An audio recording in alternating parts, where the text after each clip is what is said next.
વાંધો નહીં કે દેશ માટે છે ને ધર્મની માટે છે, હું જાઉં એમાં હું.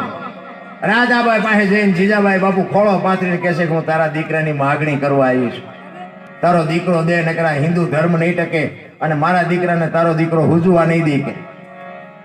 અને તાનાજીનું બાવડું પકડી અને રાધાબાઈ આવે છે. એને કીધું કે મારો દીકરો જોવે છે ને, આલે આ મારો દીકરો, પણ આ જેવો હોંપું છું ને એવો ને એવો મને પાછો હોંપજે. બાપુ ઇતિહાસ એમ નામ ન બને, કોકના ખિસ્સા કાતરે આપણા ઇતિહાસ ન બને, આપણે કઈ ભોગ દેવો પડે.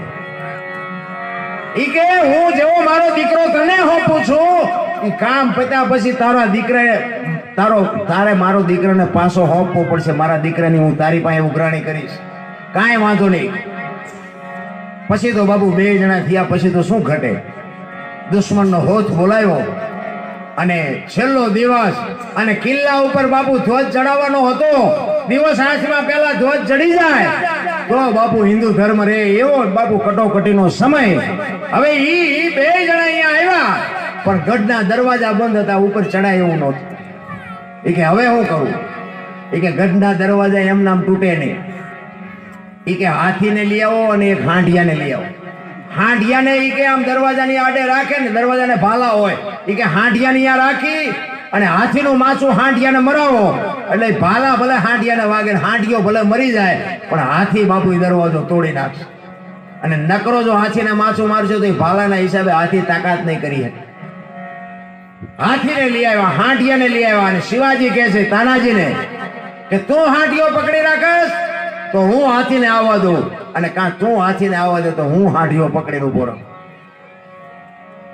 એટલે તાનાજી એમ કે છે હું હાંડિયાને પકડીને ઉભો છું, તમે હાથીને આવવા દો. આમ હાંડિયાને પકડીને ઉભો તો અને શિવાજીને કીધું કે આવવા દે હાંડિયો, અને હાંડિયો આવવા દીધો. આ માફ કર્યો, હાથીને આવવા દીધો અને આમ ભાલાની અણીઓ અડીને હાંડિયો ઠેકડો મારીને તાનાજીના હાથમાંથી નીકળી ગયો. શું કામ? હાથ એક હતો, હાંડિયો નીકળી ગયો અને તાનાજીએ કીધું ભારે કરી.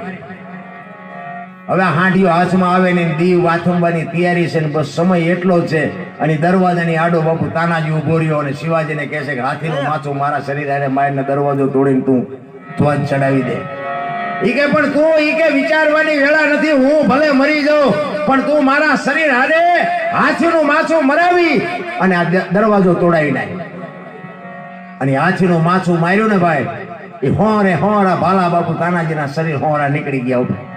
દરવાજો તૂટી ગયો, ધ્વજ ચડાવી દીધો, વિજય મેળવી લીધો.